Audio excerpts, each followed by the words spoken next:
کیا حال چال ہے؟ خیریت ہے؟ آپ نے کہا کہ بخار آ رہا ہے، طبیعت خراب ہے. یہ تو آپ نے اپنی حقیقت بتا دی.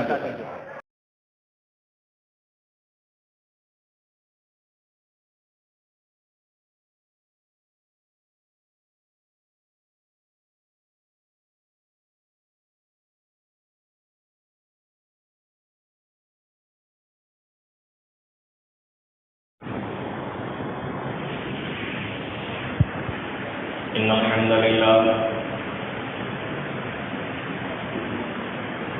نحمده ونستعينه ونستغفره ونعوذ بالله من شرور أنفسنا ومن سيئات أعمالنا من يهده الله فلا مضل له ومن يضلل فلا هادي له وأشهد أن لا إله إلا الله وحده لا شريك له وأشهد أن محمدا عبده ورسوله يا أيها الذين آمنوا اتقوا الله حق تقاته ولا تموتن إلا وأنتم مسلمون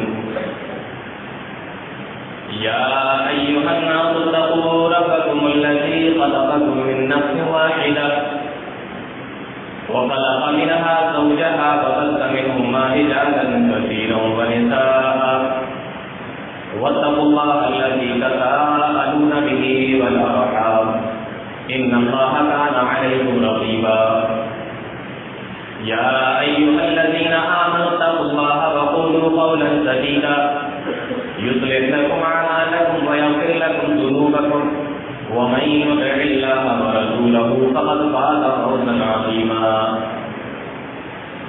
أما بعد فإن خير الحديث كتاب الله وخير الهدي هدي محمد صلى الله عليه وسلم وشر الأمور محدثاتها وكل محدثة بدعة وكل بدعة ضلالة وكل ضلالة في النار. أعوذ بالله السميع العليم من الشيطان الرجيم. بسم الله الرحمن الرحيم. فإن آمنوا بمثل ما آمنتم به فقد اهتدوا وإن تولوا فإنما هم في شقاق.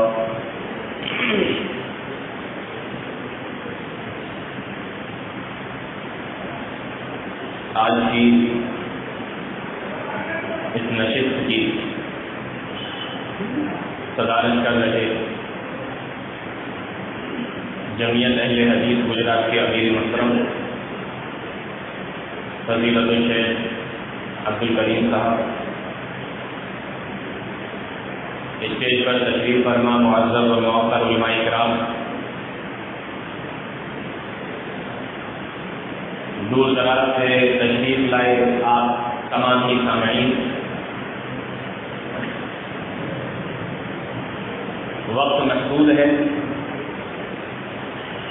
اور موضوع بھی منتخب کر دیا گیا ہے.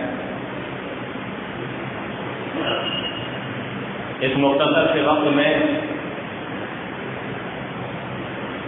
صحابہ کرام کے تعلق سے چند باتیں آپ لوگوں کے سامنے رکھنے کی انشاءاللہ کوشش کریں گے. اور یہ آپ لوگ اچھے طریقے سے جانتے ہیں، یہ انتہائی ایک وسیع موضوع ہے.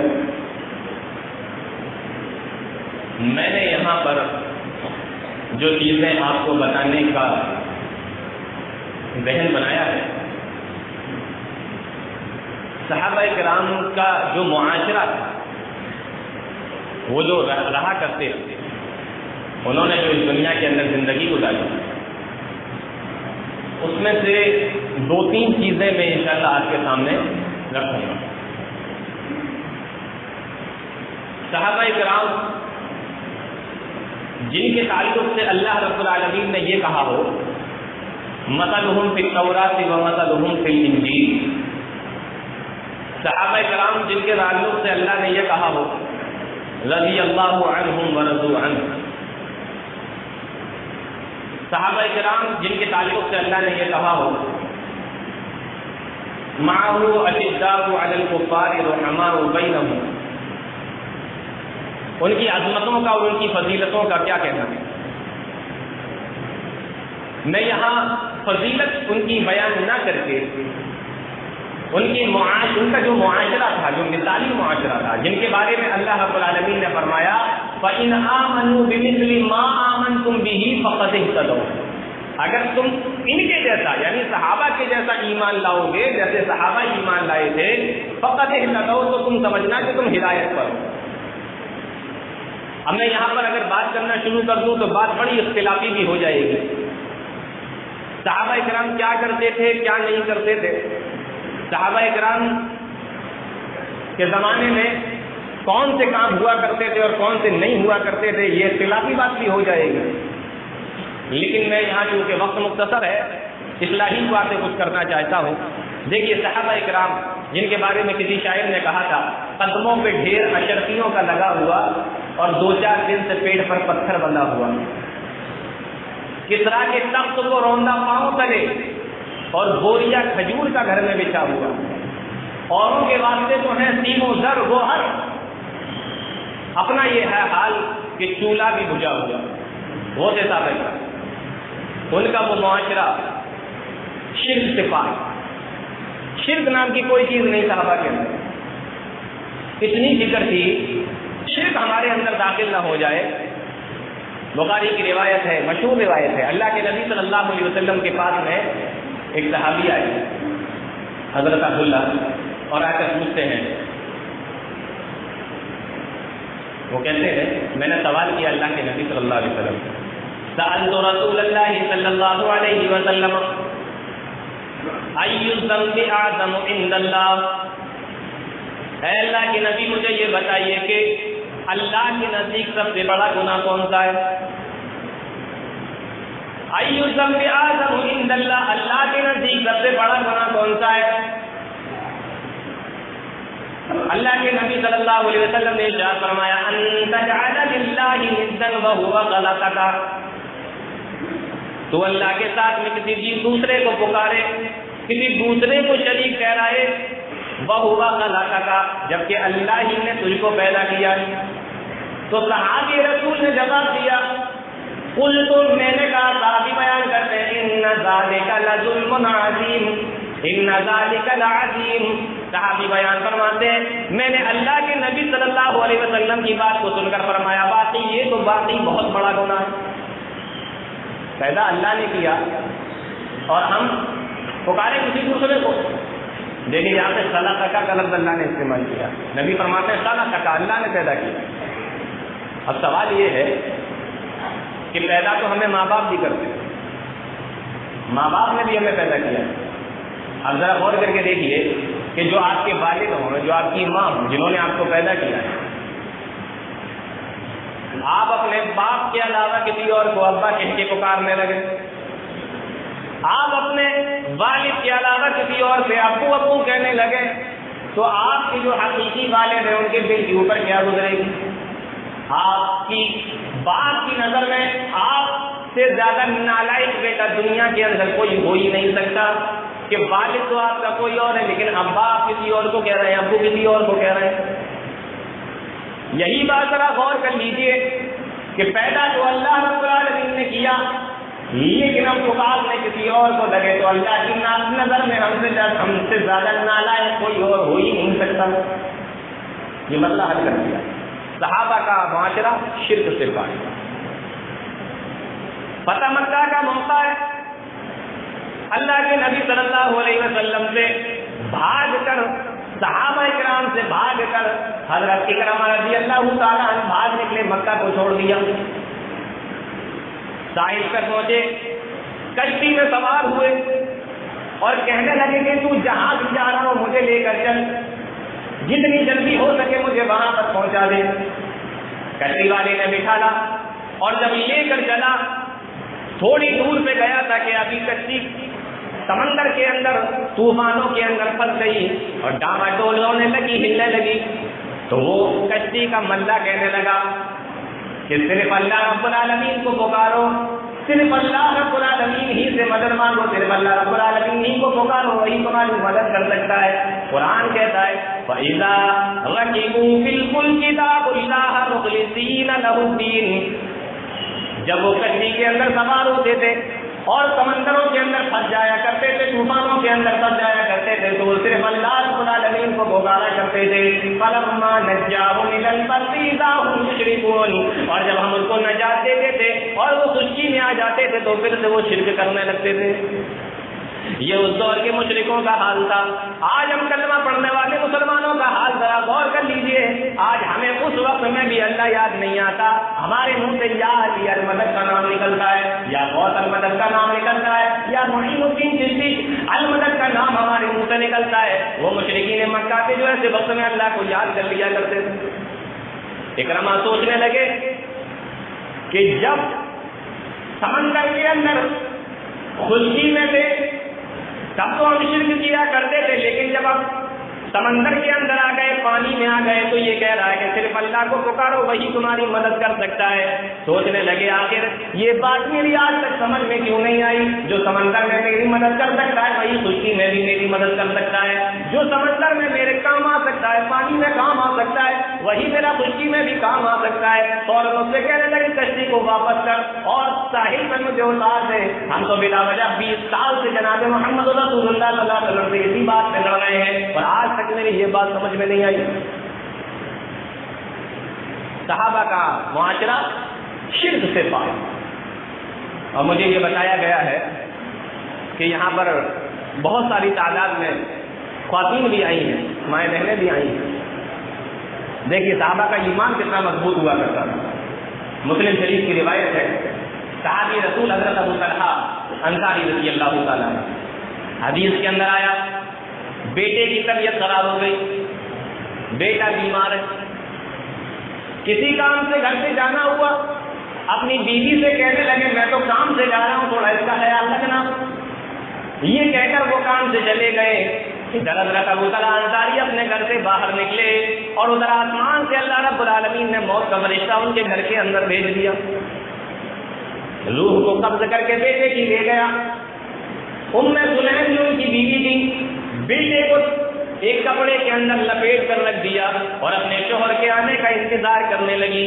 فلما رجع، جب لوٹ کر آئے، حضرت ابو طلحہ انصاری رضی اللہ تعالیٰ عنہ دروازہ کٹکھٹایا، رات کا وقت ہے، حضرت ابو طلحہ دروازہ کٹکھٹاتے، ام سلیم نے دروازہ کھولا اور حضرت ابو طلحہ رضی اللہ تعالیٰ جب گھر کے اندر تشریف لائے، ہمارے دور کی مائیں بہنیں ہوتی چیخنے لگتی، چلانے لگتی، گالوں پہ تماچے مارتی، شوہر کو بھی برا بھلا کہتی اور کہتی کہ تمہیں اپنے کاروبار کی فکر ہے، اولاد کی کوئی فکر نہیں، تجارتیں کرتے رہو، تمہیں اس کی کوئی فکر نہیں، دیکھو اولاد کا ہمارے کیا ہوا، تمہاری وجہ سے میرے بیٹے کی جان چلی گئی نہیں۔ ان کا ایمان اللہ رب العالمین کے اوپر تھا اور انہیں معلوم تھا قل ان صلاتی ونسکی ومحیای ومماتی للہ رب العالمین، موت و زندگی دینے والا تو صرف اللہ رب العالمین ہے، یہ ان کا ایمان تھا۔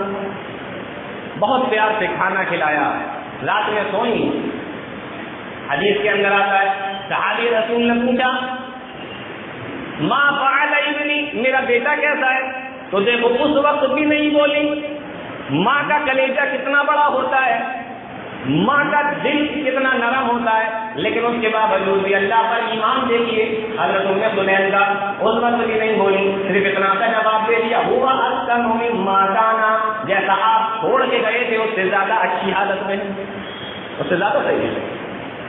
صبح کا وقت ہوا، فجر کی نماز کے لیے جب حضرت ابو طلحہ جانے لگے، کہنے لگے مجھے ایک سوال کا جواب بتا کر جاؤ۔ کہا ام سلیم کیا بات ہے؟ کہا ایک بات مجھے یہ بتا دو کہ اگر کسی قوم کے پاس لو ان قوما عاروا عاریتهم اہل بیت فطلبوا عاریتهم، ذرا مجھے یہ بتاؤ اگر کسی نے آپ کو امانت کوئی چیز امانت کے طور پہ رکھنے کو دی اور اس میں پھر آپ سے واپس لے لی تو کیا آپ کو برا لگے گا یا آپ کہنے سے منع کر دیں گے؟ مجھے برا بھی نہیں لگے گا اور میں کہنے سے منع بھی نہیں کروں گا۔ تو کہنے لگی اللہ رب العالمین کی یہ جو اولاد ہے یہ بھی اللہ رب العالمین کی امانت ہے، اللہ نے دی تھی، اللہ ہی نے واپس لے لی ہے، بیٹے کا انتقال ہو چکا ہے۔ یہ تھا ان کا ایمان۔ ابراہیم علیہ السلام نے کیا فرمایا تھا؟ الذی خلقنی فہو یہدین، اسی نے مجھے پیدا کیا، اسی نے مجھے ہدایت دی۔ وَإِذَا مَرِضْتُ فَهُوَ يَشْفِينِ، جب میں بیمار ہوتا ہوں تو وہی شفا دیتا ہے۔ وَالَّذِي يُمِيتُنِي ثُمَّ يُحْيِينِ، وہی مجھے موت دے گا اور وہی مجھے دوبارہ سے زندہ کرے گا۔ تو صحابہ کا معاشرہ شرک سے پاک، یہ ان کے ایمان ہے۔ صحابہ کا معاشرہ، صحابہ کی زندگی بدعتوں سے بھی پاک ہوا، بدعت نہیں پائی جاتی تھی ان کے اندر۔ حضرت حذیفہ ابن یمان رضی اللہ تعالی عنہ نبی کریم صلی اللہ علیہ وسلم کے بڑے مشہور صحابی ہیں۔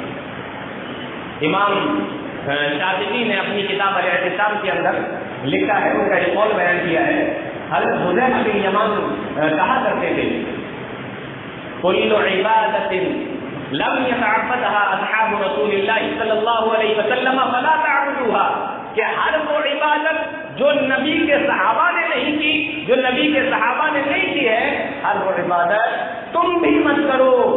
کل عبادت لم يتعبدها اصحاب رسول اللہ صلی اللہ علیہ وسلم فلا تعبدوها، تو تم بھی نہ کرو۔ آج ہمارے یہاں دیکھ لیجیے عبادت کے نام پر کتنی بدعتیں رائج ہو چکی ہیں، عبادت کے نام پر لوگ کتنی بدعتیں ایجاد کرتے جا رہے ہیں، جبکہ صحابہ کرام عبادت کے اندر ہی کیا، دین کے اندر بدعت کے نام سے کتنی نفرت کیا کرتے تھے۔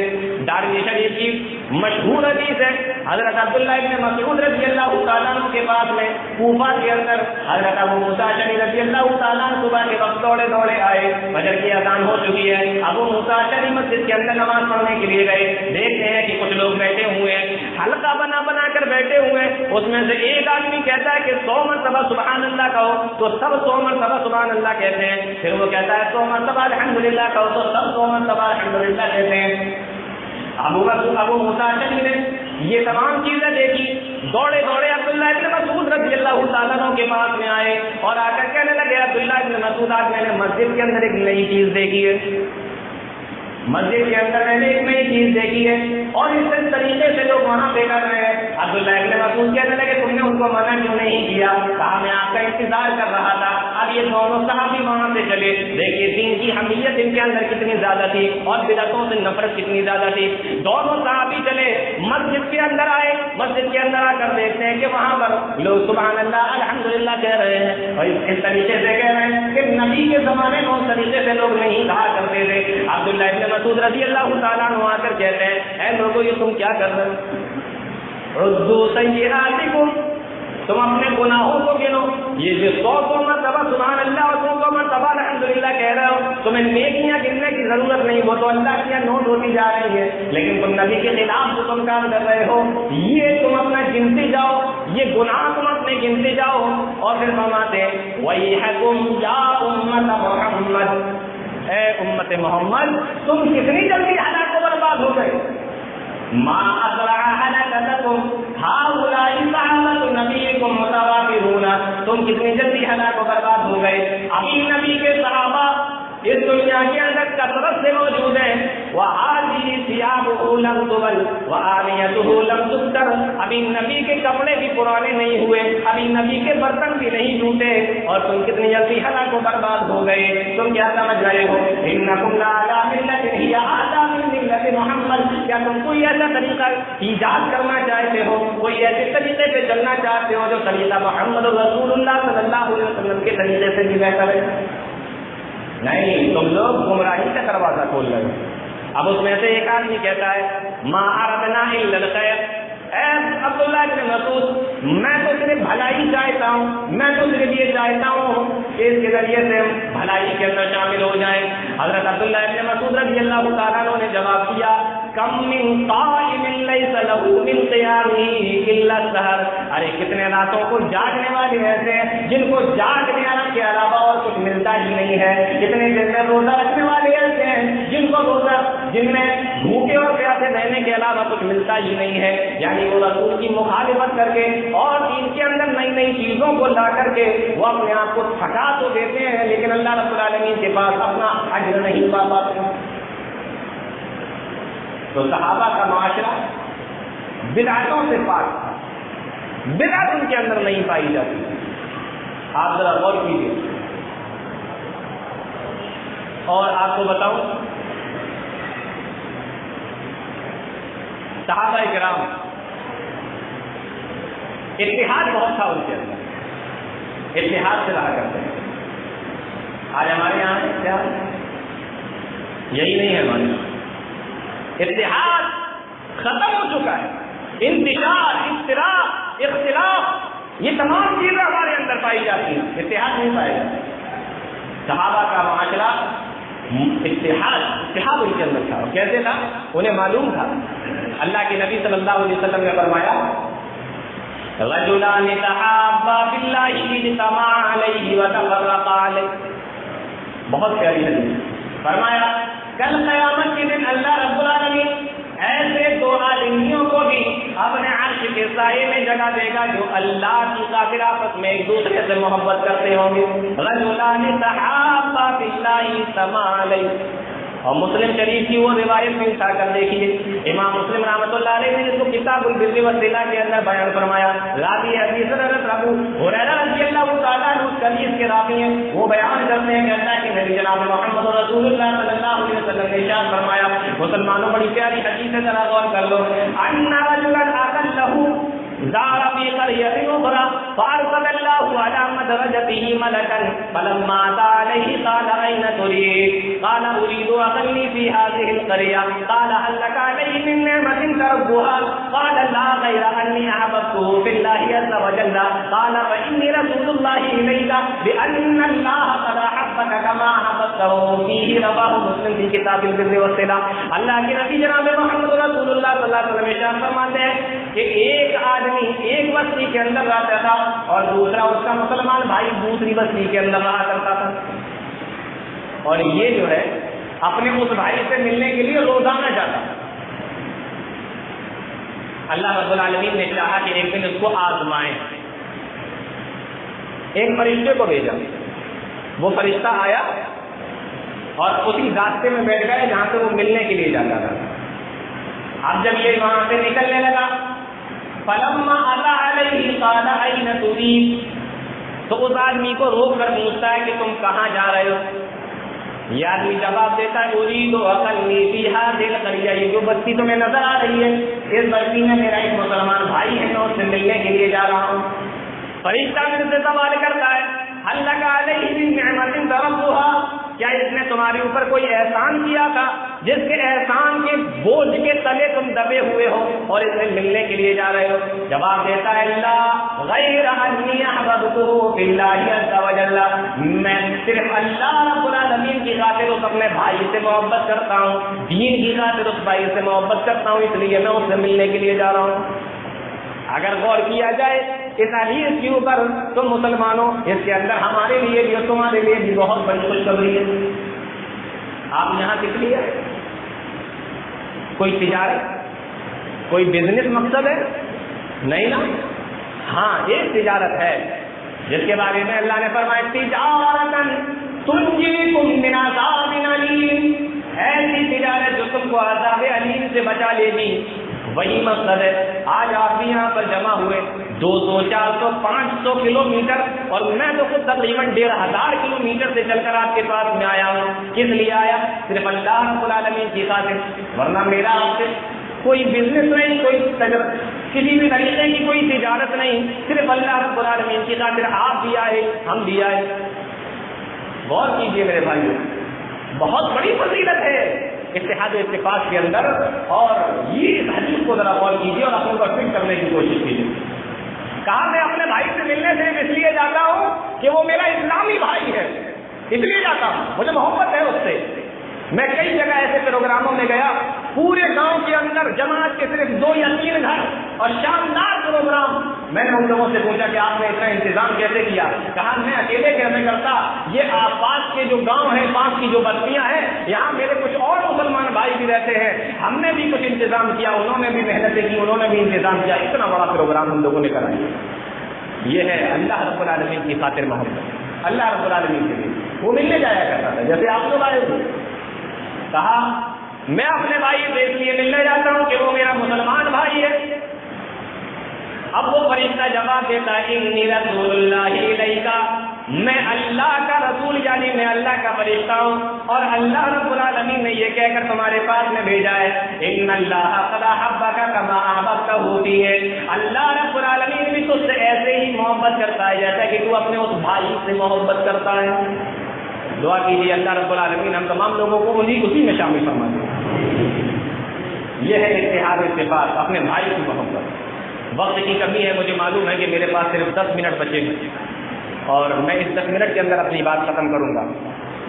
آپ ذرا غور کیجیے، میں اتحاد اتفاق کے تعلق سے آپ کو بتا رہا تھا اور میں آپ کو بتاؤں کیونکہ میرا موضوع ہی ہے صحابہ اکرام کی زندگی، صحابہ کے اندر کتنی محبتیں تھیں اور اتفاق تھا۔ اٹھا کر دیکھیے جنگ یرموک، حضرت اکرامہ رضی اللہ تعالیٰ رومیوں سے جنگ ہو رہی ہے، بڑھ چڑھ کر حصہ لے رہے ہیں، رومیوں سے جنگ ہو رہی ہے، بڑھ چڑھ کر حصہ لیا جا رہا ہے۔ حضرت خالد بن ولید کمانڈر ہیں، سپہ سالار ہیں، انہوں نے دیکھا شام کے وقت میں اکرمہ کو بلایا اور بلا کر کہنے لگے اے اکرمہ میں تمہیں لڑنے سے منع نہیں کرتا لیکن کم سے کم اتنا خیال رکھا کرو کہ اسلام کو تمہاری ضرورت ہے، مسلمانوں کو تمہاری ضرورت ہے، تھوڑا اپنا بھی خیال رکھا کرو، دشمنوں کے صفوں میں سے گھس نہ جایا کرو، اپنی جان کی بھی تھوڑی سی پرواہ کرو کہ اسلام کو تمہاری ضرورت ہے۔ اکرمہ جواب دیتے ہیں اے خالد تم کیا چاہتے ہو؟ تم مجھ سے پہلے اسلام لائے، تم نے مجھ سے زیادہ روزے رکھے، تم نے مجھ سے زیادہ نبی کے پیچھے نمازیں پڑھی ہیں، اب یہاں پر جب نیکی کمانے کا موقع آیا ہے تو اکرمہ تم سے پھر سے پیچھے رہ جائے۔ کہا نہیں میں یہ نہیں چاہتا، میں تو صرف اتنا چاہتا ہوں کہ تم اپنی جان کو بچاؤ، بھی اسلام کو تمہاری ضرورت ہے۔ صبح کا وقت ہوا، پھر سے رومیوں سے جنگ ہوئی، شام تک جنگ ہوتی رہی، اللہ رب العالمین نے مسلمانوں کو فتح نصیب فرمائی، جو زخمی ہوئے تھے ان کو کیمپ میں لایا گیا، جو شہید ہوئے تھے ان کی نماز جنازہ پڑھا کر ان کو دفن کر دیا گیا، لیکن 3 آدمی ہیں کہ پورے میدان میں کہیں پر ان کا پتہ چل ہی نہیں رہا ہے۔ صحابی بیان فرماتے ہیں میں ڈھونڈنے کے لیے نکلا، ہاتھ میں پانی کا پیالہ تھا، میں ان تینوں کو ڈھونڈنے کے لیے نکلا کہ میدان میں کہیں نظر آ جائیں، میں کافی دور نکل گیا، وہاں پر جا کر دیکھتا ہوں کہ غرض غبار میں اٹا ہوا، زخموں سے چور اور نڈھال، ہونٹوں پر پپڑیاں جمی ہوئی ہیں، زبان بھی سوکھ رہی ہے، ہونٹ بھی سوکھ رہے ہیں، آنکھیں بھی پتھرا رہی ہیں، زخموں سے چور اور خون بھی نکل چکا ہے۔ ایک صحابی رسول زمین پر پڑے ہوئے ہیں، صحابی بیان فرماتے ہیں میں پانی کا پیالہ لے کر کھڑا ہوا تھا، میں پانی کا پیالہ لے کر جب ان کے پاس میں پہنچا ان کے منہ سے نکلا پانی، میں نے پانی کا پیالہ آگے بڑھا دیا، ابھی میں نے ان کے ہونٹوں سے نہیں لگایا تھا، اتنے میں پاس میں ایک اور مسلمان سپاہی زخموں سے چور پڑا ہوا تھا، اس نے پانی کا پیالہ دیکھا، اس کے بھی منہ سے نکلا پانی، تو اس صحابی نے کہا کہ میرے بھائی کو پہلے پانی پلا دو، ہو سکتا ہے کہ مجھ سے زیادہ اس کو پیاس لگ رہی ہو۔ صحابی رسول بیان کرتے ہیں میں پانی کا پیالہ لے کر ان کے پاس میں پہنچا تو جب میں نے ان کے ہونٹوں سے پانی کا پیالہ لگانے کی کوشش کی تو برابر میں ایک اور مسلمان سپاہی جن کا نام حضرت اکرمہ رضی اللہ تعالیٰ عنہ تھا، وہ بھی زخموں سے چور پڑے ہوئے تھے، انہوں نے پانی کا پیالہ دیکھا تو ان کے منہ سے بھی نکلا پانی، کہا کہ جاؤ میرے بھائی کو پہلے پانی پلا دو، ایسا معلوم ہوتا ہے کہ مجھ سے زیادہ اس کو پیاس لگ رہی ہوگی۔ انہوں نے پانی کا پیالہ لیا اور تیسرے والے کے پاس میں پہنچا، صحابی بیان فرماتے ہیں کہ ابھی میں تیسرے والے کے پاس میں پہنچا ہی تھا، ابھی میں نے تو پانی کا پیالہ ان کے ہونٹوں سے بھی نہیں لگایا تھا، آسمان سے اللہ رب العالمین کے پاس سے موت کا فرشتہ آیا اور ان کی روح کو لے کر چلا گیا۔ اللہ رب العالمین نے فرمایا کہ اب ان کو دنیا کا پانی نہیں، میں ان کو جنت کا پانی پلاؤں گا، ان کی روح کو میرے پاس میں لے کر آؤ۔ میں نے جب پانی کا پیالہ بڑھایا، جب تک اس صحابی کا انتقال ہو چکا تھا، میں پانی کا پیالہ لے کر دوسرے صحابی کے پاس میں آیا، لاؤ جلدی سے ان کو پانی پلا دیتے ہیں، لیکن جب تک میں ان کے پاس میں پہنچا تو ان صحابی کا بھی انتقال ہو چکا تھا اور ان کی روح سب سے ان طریقے سے پرواز کر چکی تھی۔ میں دوڑا تیسرے صحابی کے جو مجھے سب سے پہلے ملے تھے ان کے پاس میں پہنچا کہ لاؤ جلدی سے پانی ان کو پلا دیتے ہیں، لیکن میرے آنے میں دیر ہو چکی تھی اور وہ بھی اللہ کو پیارے ہو چکے تھے، اپنی جان کو اللہ کے سپرد کر چکے تھے، تینوں کے تینوں پاس اس دنیا سے پیاسے تو چلے گئے لیکن اپنے بھائی سے پہلے پانی پینے کی مثال انہیں برداشت نہ کیا۔ یہ تھا صحابہ کرام کا معاشرہ، اتحاد اتفاق۔ اور آئیے ذرا ماں بہنوں کی بھی بات کر لیتے ہیں صحابیات کے تعلق سے۔ پردہ کتنا تھا ان کے اندر؟ صحابیات کے اندر حضرت اسما بنت ابی بکر رضی اللہ تعالیٰ عنہ، نام سنا ہے نا؟ حضرت اسما بنت ابی بکر کا کن کی بیٹی تھی؟ ابو بکر صدیق رضی اللہ، لمبی عمر پائی، آخری عمر میں نابینا بھی ہو گئی تھی، آنکھوں کی روشنی بھی چلی گئی۔ منذر بن زبیر رضی اللہ تعالیٰ ایک مرتبہ کپڑا لے کر آئے، اماں تمہارے لیے یہ کپڑا لایا ہوں، آنکھوں کی روشنی بھی جا رہی ہے، بینائی جا رہی ہے، ہاتھ سے کٹول کر دیکھا اتنا موٹا نہیں ہے جتنا موٹا کپڑا وہ پہنا کرتی، کہا بیٹا یہ اتنا موٹا کپڑا نہیں ہے جتنا میں موٹا پہنتی ہوں، کہا اماں موٹا اتنا نہیں ہے لیکن آپ کا جسم دکھے گا نہیں، آپ کا جسم نہیں دکھے گا، نہیں دکھے گا، اتنا موٹا تو ہے۔ اور کہنے لگی میں نہیں پہن سکتی، کہا کہ آپ پہن لیجیے، آپ کے لیے جائز ہے، آپ پہن سکتی ہے۔ کیسے؟ دیکھیے دلیل دے رہے ہیں قرآن کریم کیا ہے، والقواعد من النساء اللاتي لا يرجون نکاحا، بڑی بوڑھی عورتیں جو تقریباً 70-80 سال 90 سال جن کی عمر ہو جاتی ہے، بڑی بوڑھی عورتیں لا يرجون نکاحا، جن کے دل کے اندر نکاح کی خواہش تک ختم ہو جاتی ہے، غیر متبرجات بزینہ، اور جو اگر کچھ پہن بھی لیں تو اس لیے نہیں پہنتی کہ میرا زیب و زینت ظاہر ہو۔ دیکھیے تین چیزیں، بڑی بوڑھی عورتیں ہوں، نکاح کی خواہش بھی ختم ہو گئی ہو، اور اس لیے نہیں پہن رہی ہیں کہ کوئی دیکھے مجھے، یہ تینوں چیزیں نہیں پائی جاتی ہوں۔ اللہ نے کیا کیا، وَلَيْسَ عَلَيْهِنَّ جُنَاحٌ، ایسی عورتیں اگر اس طریقے کا کپڑا پہن لیں، اپنے چہرے کو ظاہر کر دیں تو اللہ ان سے کوئی پوچھ گچھ نہیں کرے گا۔ اماں آپ پہن سکتی ہیں، قربان جائیے۔ حضرت اسما بنت ابی بکر پر کہنے لگی بیٹا آگے کی ذرا آیت پڑھو، اللہ نے یہ بھی تو فرمایا وَإِن يَسْتَعْفِفْنَ خَيْرٌ لَّهُنَّ، لیکن اگر ایسی عورتیں بھی پردے ہی سے رہیں تو یہ ان کے لیے بہتر ہے۔ نہیں کرتی 80-90 سال کی عمر میری ماں بہنوں، آج تم کون سے کپڑے پہن رہی ہو اور ہمارے مرد کون سے کپڑے لا کر ان کو دے رہے ہیں؟ وقت کی کمی ہے، میں جلدی سے اپنی بات کو ختم کر رہا ہوں۔ ام خلاد صاحب ابو داؤد کی روایت ہے، کتاب الادب کے اندر انہوں نے بیان فرمایا، ام خلاد صحابیہ، اللہ اکبر، ان کے الفاظ سونے کے پانی سے لکھنے کے لائق ہیں۔ سنیں میری مائیں بہنیں، ام خلاد صحابیہ بوڑھی ہیں، کسی نے جا کر بتایا کہ اماں تمہارے بیٹے کا جنگ کے اندر شہید ہو گیا، ختم ہو گیا، تمہارا بیٹا مر گیا ہے۔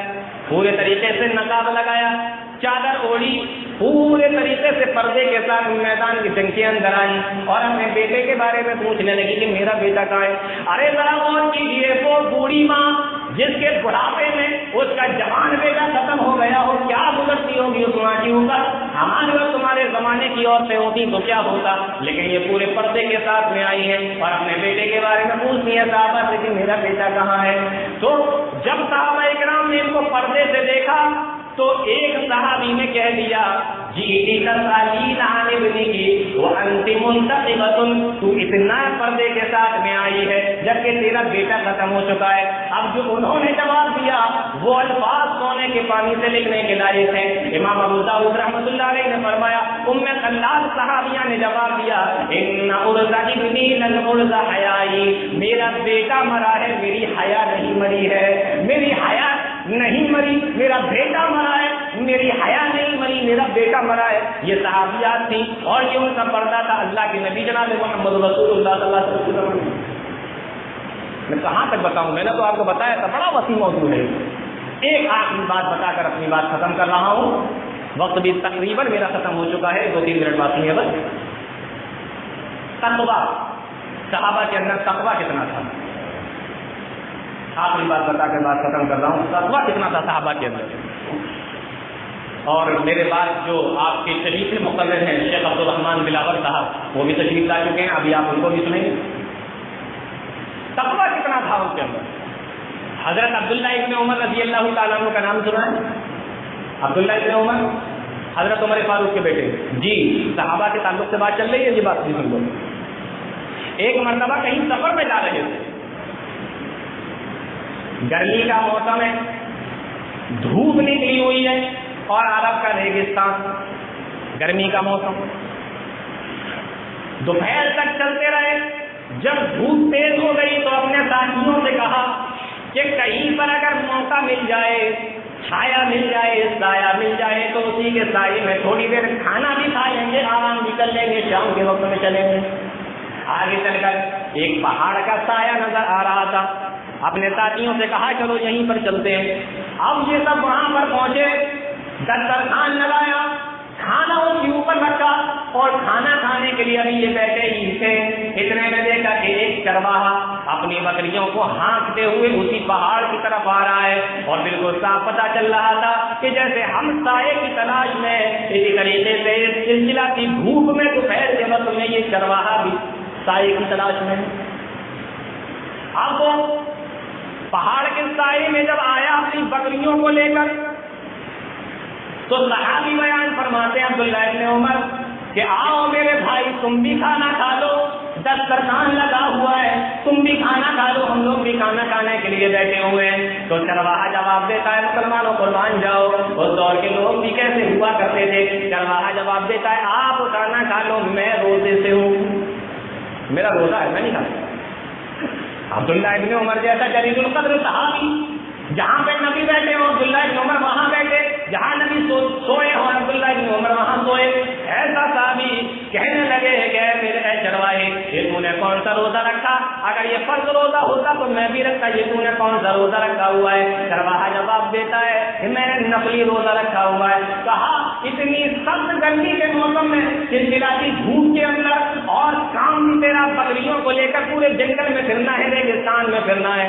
یہ تو نے روزہ کیوں رکھ لیا؟ تو وہ جواب دیتا ہے اے عبداللہ ابن عمر زندگی بڑی چھوٹی سی ہے، آخرت بہت بڑی ہے، میں یہ چاہتا ہوں کہ جب اللہ رب العالمین کے پاس میں جاؤں تو بہت سارے نام اعمال اور نیکیاں لے کر اللہ رب العالمین کے پاس میں پہنچوں۔ عبداللہ ابن عمر نے جواب دیا، کہتے اللہ اس کا ٹیسٹ لیتے ہیں، شیخ وقت تو نہیں ہو رہا ہے، میں بس اللہ کی بات بتا رہا ہوں۔ عبداللہ ابن عمر کہنے لگے لاؤ ذرا اس کا ٹیسٹ لیتے ہیں، اس کے روزے اس کی نمازیں اس کو فائدہ بھی پہنچا رہی ہیں یا نہیں۔ عبداللہ ابن عمر نے کہا کہ اے میرے بھائی کیا تم بکری ایک بیچو گے، ایک بکری تم مجھے دے دو؟ کہنے لگا بکری میں نہیں دے سکتا۔ آپ پیسے لے لو، پیسے لے لو، تم مجھ سے بکری مجھے دے دو۔ کہا کہ نہیں، بکریوں کا مالک میں نہیں ہوں، بکریوں کا مالک تو کوئی اور ہے، میں تو چرواہا ہوں، میں تو غلام ہوں، میں نہیں دے سکتا۔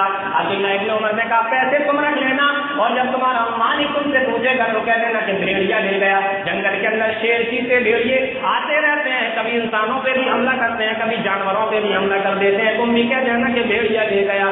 اب چرواہا جواب دیتا ہے کہ میں اپنے مالک بکریوں کے مالک سے تو کہہ دوں گا کہ ان کو بھیڑیا لے گیا، لیکن میں قیامت کے دن تمام زمین و آسمان و کائنات کے مالک سے کیا کہوں گا؟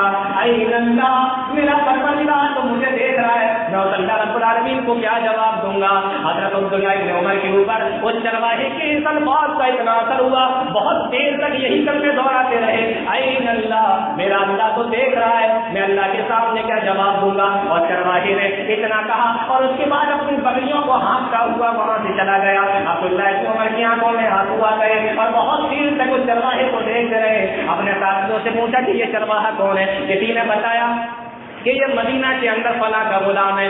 اب جب یہ سفر سے واپس آئے اس آدمی کے گھر پہ گئے اور جا کر کہنے لگے او میرے بھائی کیا تم اپنے اس غلام کو بیچو گے، کیا تم اپنے اس چرواہے کو بیچو گے؟